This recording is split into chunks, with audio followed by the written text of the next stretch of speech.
자, 여러분 보시다시피 이런 게 진짜 강한 세력주라고 볼 수가 있어요. 이유를 말씀드릴게요. 가끔씩 이렇게 올라가는 종목들이 있어요. 근데 HJ중공업이 그런 가끔씩 올라가는 종목들과 결이 다른 이유는 뭐냐면 첫 번째로 거래 대금입니다. 자, 보세요. 매일매일 거래 대금이 5천억 전후로 유지가 되고 있습니다. 보통 여러분 주식을 좀 자세히 보시면 하루 거래대금 발생하고 뭐 그 다음 날까지도 발생할 수 있는데 그 다음부터는 거래량이나 거래대금이 줄어드는 걸 많이 볼 수가 있어요. 그러니까 후속적으로 밀어주는 힘이 세력들이 또 밀어줘야 되는데 이게 안 나오는 경우가 굉장히 많아요. 특히나 요즘에는 거래량이나 거래대금이 잘 터지면 개미들이 많이 들어옵니다. 왜냐면 수급을 이제 사람들이 잘 보거든요. 그래서 많이 들어오게 돼요. 들어오니까 어떻게 하는 거예요, 세력들이? 그 뒤에 올려주지 않고 밀어버리는 거죠. 근데 여러분 지금 최근에 한 달 정도 우리에게 어떤 일이 있었습니까? 시장이 좀 좋지 않으면서 거래대금 붙었던 종목들이 다 힘없이 빠지면서 많은 사람들이 손절하게 됐어요. 그래서 지금 9월인데 8월 한 초부터 중순까지 정말 힘들다고 하소연하시는 분들, 국장은 진짜 너무한다라고 말씀하시는 분들이 굉장히 많았어요.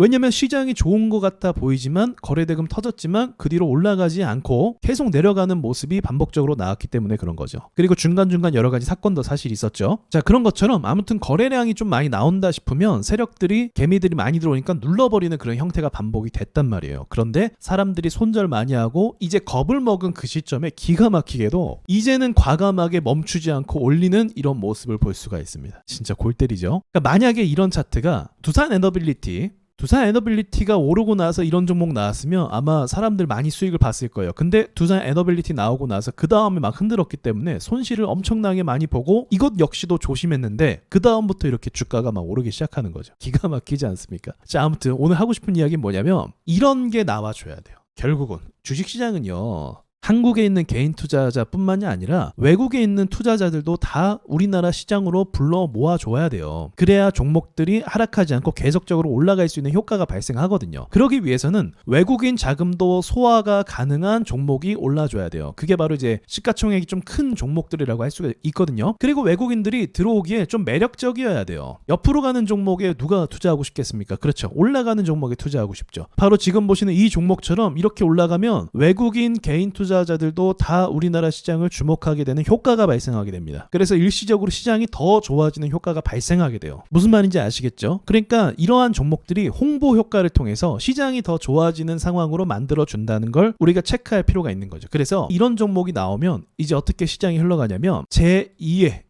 H중공업을 찾는 모습이 또 나오게 되고, 그리고 지금 조선테마가 강한 거잖아요. 사실 주도주는 오르지 않고 있지만 하나오션 같은 걸 말하는 거예요. 근데 어쨌든 조선테마가 강하기 때문에 그 다음 순환 섹터를 또 찾고 기다리는 시장의 모습으로 변화가 됩니다. 그러니까 평상시에는 별로 관심도 안 가질 만한 섹터인데 이러한 종목이 홍보를 해주니까 낙수 효과가 생겨서 다른 쪽으로도 돈들이 막 쏠리게 되는 거예요. 그래서 이런 분위기와 이런 상황은 누가 만들 수 있다? 오로지 세력만 만들 수 있습니다. 분봉을 보면 기가 막힙니다. 자, 보세요. 분봉을 보면 거래가 멈추질 않고 있어요. 계속적으로 슈팅 발생하고 다음날도 슈팅 발생하고 다음날도 올라가고 또 슈팅 발생하고 또 슈팅 발생하고, 이제 저는 좀 고점을 찍었다라고 생각하거든요. 그래서 조정을 어느 정도 받지 않을까, 시간차를 두면서, 그리고 다시 한번 오르지 않을까, 그 생각도 갖고 있어요. 그래서 HJ중공업 같은 경우는 우리가 매수를 노려볼 만한 대상으로 삼아도 괜찮다는 거죠. 이걸 보니까 과거에 제주반도체가 생각나기도 하더라고요. 제주반도체 같은 경우도 반도체 섹터가 좋으니까 이 친구 역시도 미친 듯이 상승하는 모습을 볼 수가 있습니다. 이때도 마찬가지로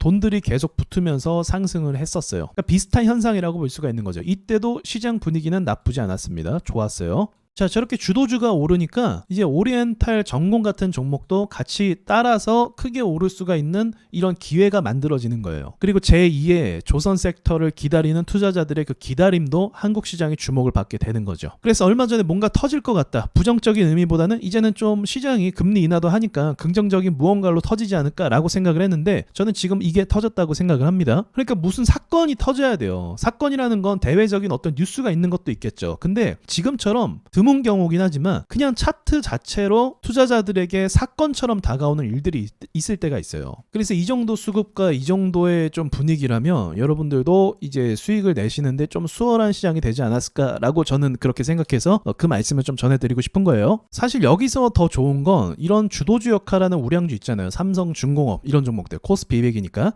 이런 종목들도 같이 슈팅이 나오면서 같이 밀어 올려주면 분위기가 더 나아질 수 있거든요. 근데 이런 부분은 또 아니기 때문에 때문에 급등주를 조심하기는 해야 됩니다. 더 쉽게 정리를 하면 급등주는 뭐 항상 조심하는 거지만 지금처럼 조선 섹터가 돈들이 이렇게 몰려서 들어오면 외국인 투자자들도 우리나라 시장을 주목하게 될 가능성이 굉장히 높아집니다. 그리고 이후에 다른 섹터가 또 불붙어서 상승하기 시작하면 세력들이 또 만들겠죠. 그렇게 만들면 또다시 매수세가 붙어서 수익 내기가 수월한 시장이 된다는 거죠. 다만 뭘 조심하라는 거예요? 급등주니까 이 등락폭을 조심하라는 거예요. 엇박자 잘못하면 고점에서 급락이 나올 수도 있거든요.